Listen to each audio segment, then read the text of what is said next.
सुखदामनी सहचरी। गुरुदेव आपके चरणों में कोटि कोटि दंडवत प्रणाम।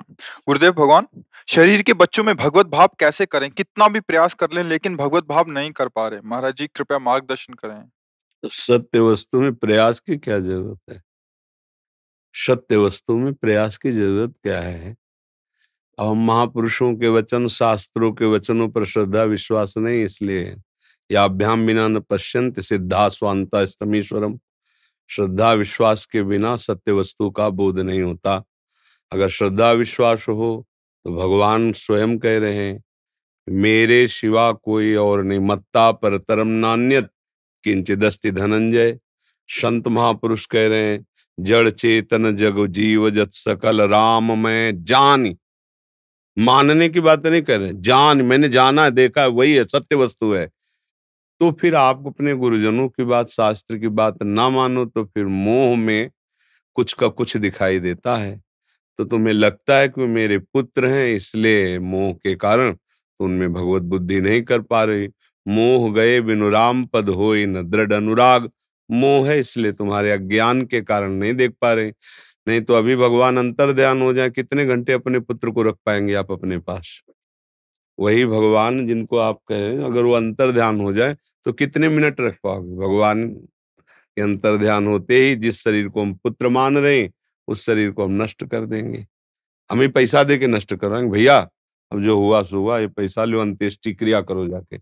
इसका मतलब है कि आप अनजाने में भी भगवान का ही आदर कर रहे हो, पर मोह के कारण समझ में नहीं आ रहा। जो जीव तुम्हारे पुत्र रूप में आया है, तुम उसको नहीं जानती हो। जो पांच भौतिक शरीर का निर्माण हुआ है, उस पंचभूतों को नहीं जानती हो। जिसने निर्माण किया है, तुम उसको नहीं जानती हो। तो जाना क्या? इतने जाना कि हम और पति ने पुत्र का प्राकट्य किया है। नहीं, तुम एक रोम भी नहीं बना सकती हो। रोम, पुत्र तो बहुत बड़ी बात। तुम्हारे को निमित्त बनाकर भगवान ने ये अपना खेल विस्तार किया, तुम भी उन्हीं का एक खेल अंग हो। अब शुद्ध ज्ञान ना होने पर फिर बात समझ में नहीं आती। तो गुरुजनों की बात तो मान लो, मेरे भगवान ही इन रूपों में आए हुए हैं। मानने से जान जाओगे, और जब जान गए तो प्रीति हो जाएगी। बिनु जाने होए प्रतीति, बिनु प्रतीति होए नहीं प्रीति, सिद्धांत है।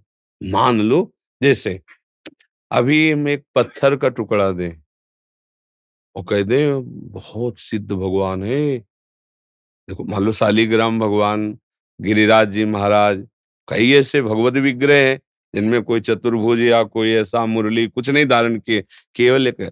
तो हम उसको प्राण पंच के हमारे गुरुदेव ने दिया है, भाई हमारे भगवान है, और उसी से भगवत प्राप्ति हो जाती है। तो क्या किया? कोई कोई है, देखो जा गिरिराज जी के ऊपर चढ़ते हैं, पादुका पहने चढ़ जाते हैं। नहीं उनको भाव है, वो नहीं मानते हैं भगवान को, तो ऐसे घूम रहे। कोई कोई है, नहीं गिरिराज महाराज साक्षात श्री कृष्ण है, तो उनको साक्षात श्री कृष्ण दिखाई दे। ऐसे ऐसे मान लिया तो गुरु प्रदत्त पाषाण से सच्चिदानंद भगवान प्रकट हो गए। धन्ना जी को उनके गुरुदेव ने बालक समझ करके कि ये क्या ठाकुर सेवा सांगोपांग कर पाएंगे, भांग को बांटने वाला बट्टा दे दिया। ना कोई शालीग्राम, ना कोई गिरिराज शिला, सीधे पाषाण जो भांग बांटने का। और कहा देखो ये बड़े ठाकुर है, हमारे ठाकुर तो छोटे हैं, छोटे शालीग्राम, ये बड़े ठाकुर है, तो कैसे सेवा करोगे?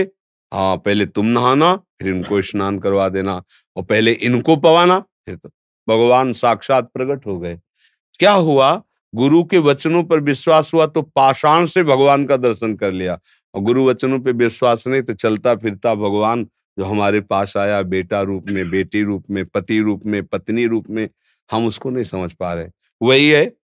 और जब तक ये भावना नहीं आएगी तब तक परमार्थ में आगे नहीं बढ़ा जा सकता, क्योंकि फिर राग और मोह ये परमार्थ में नहीं बढ़ने देते। भाव तो करना ही पड़ेगा।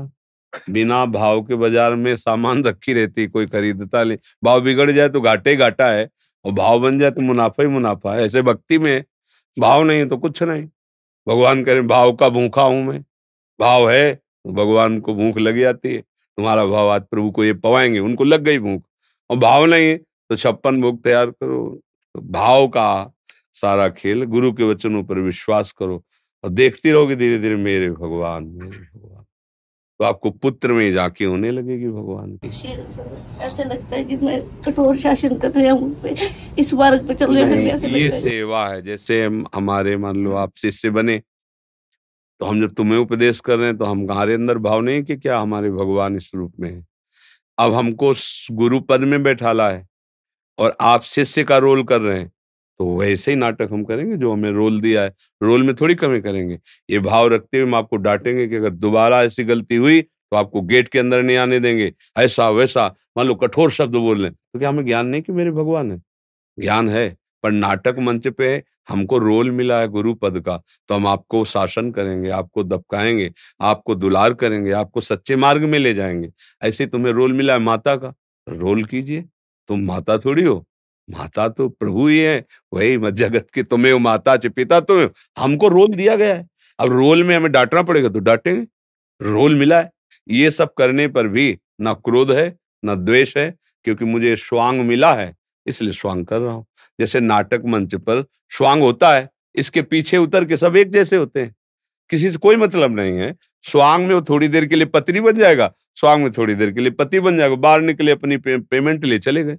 बस स्वांग में ऐसे ही यहाँ जगत नाटक में हमें रोल मिला, अगर रोल ईमानदारी से कर लिया तो भगवान हमको इससे मुक्त कर देंगे। महाराज जी जब उसको हम डांटते हैं या कुछ कहते तो कहता है कि आपको पता है महाराज जी मुझे इतना प्यार करते हो और आप मेरे को डांटते हो। ये तुम्हारा डांटना भी प्यार। एक बार चैतन्य महाप्रभु को उनके जो पिताजी थे उन्होंने डांटा, तो स्वप्न में एक महापुरुष प्रकट हुए और उन्होंने कहा तुम्हें पता है कौन है जिनको तुम डांट रहे हो?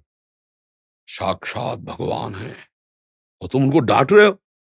महाप्रभु चैतन्य देव के तो पिताजी ने जानते हो क्या उत्तर दिया था कि अभी तो डांटा है, आवश्यकता पड़ी तो पीटेंगे भी। ये हमारे को ये सौभाग्य देने के लिए जब हमारे घर में पुत्र रूप में आए हैं, तो हमें उन्होंने अधिकार दिया है, हम उनको डांटेंगे, शपथ भी लगाएंगे, क्योंकि पुत्र रूप में आए, ये हमें सौभाग्य दिया, ये हमें, तो हम ये सौभाग्य छोड़ेंगे नहीं। आप उनको अपने भाव से देखो, मैं अपने भाव से देखता हूँ। ऐसे वो कुछ भी अपने को जब देखना है तो अपने भाव में रहना है। देखो अपने को तो भाव करना है। भीष्म जी के सामने भगवान है, साक्षात भगवान श्री कृष्ण, और पक्ष और विपक्ष है, तो दोनों तरफ से बाण चल रहे। भक्त भगवान के ऊपर बाण चला रहा है और इधर से अर्जुन भीष्म जी के ऊपर बाण चला रहे हैं। अर्जुन को घायल की स्थिति में देख के फिर भगवान रथ का पहिया लेके मारने के लिए दौड़े, भीष्म जी के लिए अपना प्रण छोड़ करके। तो हमको तो भाव करना, वहां तो सामने भगवान को देख के बाण मार रहे हैं। अगर भगवान का आदेश है कि हमारे साथ युद्ध करो, तो भगवान के साथ कसर थोड़ी रखी जाए। गुरु कह दे कि तुमको जितने दांव पेच सिखाए पूरे अब हमारे साथ करोगे, ये हमारी गुरुदक्षिणा है, तो उठा थोड़ी रखेगा शिष्य। जितने दांव पेच सिखाए, और उसमें गुरु परास्त तो हार की बात नहीं, गुरु की आज्ञा है, तो जितना बल विक्रम। जैसे एक दिन लक्ष्मी जी भगवान के कर कमलों को सहरा रही थी, अत्यंत सुकोमल, बिल्कुल तो कहा इन भुजाओं में बल भी है वाला भगवान के, इतनी सुकोमल भुजाएं। तो भगवान देख के मुस्कुरा दिए और जय विजय से कहा भाई इन भुजाओं का बल दिखाने के लिए कोई दुसरिया तो होना चाहिए, पर मेरे समान बलवान कोई है नहीं, मैं ही हूं, तो तुम हमारे पार्षद हो। लक्ष्मी जी का मन हो रहा है कि हम देखें इनकी भुजाओं में कितना बल है, ये तो बहुत कोमल भुजाएं हैं, तो हमसे द्वेष की तुम लीला करो, फिर हम तुमको परास्त करने की लीला करेंगे, तब ये देख पाएंगे कि भुजाओं में कितना बल है। क्योंकि मेरे समान तो मैं ही हूं, अगर कोई है तो मेरे पार्षद है, दूसरा है नहीं। तो जय विजय को जब आदेश किया, तो भगवान से ऐसी द्वेष की लीला की कि मरते समय तक रावण कह रहा है कहां राम रन हतों पचारी। भगवान का पार्षद कोई और थोड़ी है। तो वही लीला दिखाई भगवान ने, अपने आप से अपने आप में लीला दिखा। तो अगर आदेश कर दिया तो कभी भक्ति से प्रणाम नहीं किया रावण ने, सदैव कटु वचन बोला है, द्वेष की बात की, क्योंकि भगवान का आदेश है कि हमारे सामने तुम विपक्ष में खड़े हो और हमसे द्वेष की लीला करो। तो एक शब्द भी कभी उसने श्रद्धा वाला नहीं बोला। जब बोला है वो मनुष्य राम क्या कर सकता है, अपमानित करने वाले वचन बोले, क्योंकि भगवान का आदेश था। जो निजी जन होते हैं वो ऐसे नहीं होते हैं। अरे आप कह रहे हो हम कैसे। एक दिन एक गुरुजी के शरीर में बहुत पीड़ा थी, तो शिष्य पैर दबा रहा था, तो उनका बेटा इससे कुछ हो नहीं रहा, तुम ऊपर चढ़ जाओ और पैरों से पीठ दबा दो। अरे गुरुजी, हम आपके ऊपर पैर कैसे रख सकते, बड़ा पाप लगेगा। गुरुजी ऐसा तो नहीं हो सकता। तो उनका बेटा जबान में लात मार दी, शरीर में चढ़ने पे क्या था, शरीर में तो सेवा हो जाती। बात समझना है, जो निजी जन होता है वो ये नहीं देखता कि आज्ञा क्या है, वो देखता है कि बस आज्ञा हुई है, ये देखना है।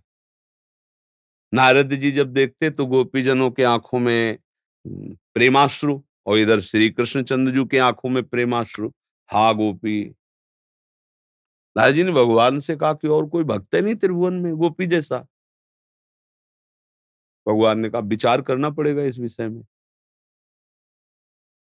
1-2 दिन द्वारिका में रुको। रुके, शाम की खबर फैल गई कि भगवान को तो बहुत उदर दर्द हो रहा है, भारी पेट में पीड़ा हो रही।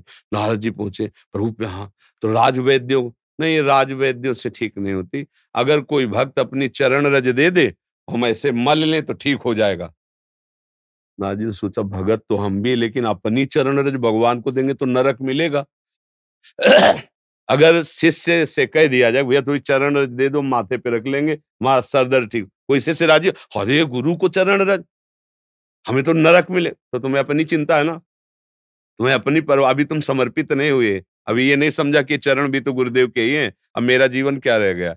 सब जगह गए, जिन संत महात्माओं से, अरे तुम ऐसी अपराध की बात भी मत करो, भगवान को अपने पैरों की रज दे दे। नहीं नहीं नारद जी ऐसा।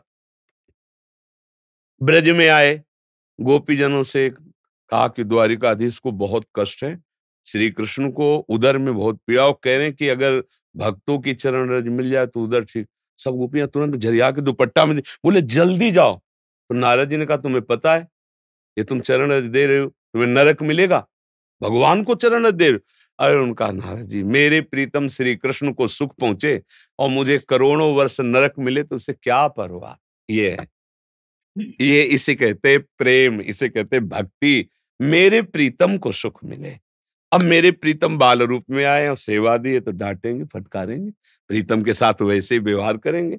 तो इस जा क्या है कि सुलझा हुआ अगर हमारे अंदर विवेक नहीं है तो हमको इस तरह मुंह में फंसाता रहता है। विचारवान बनो और जो सेवा मिली वो सेवा करो, ऐसा।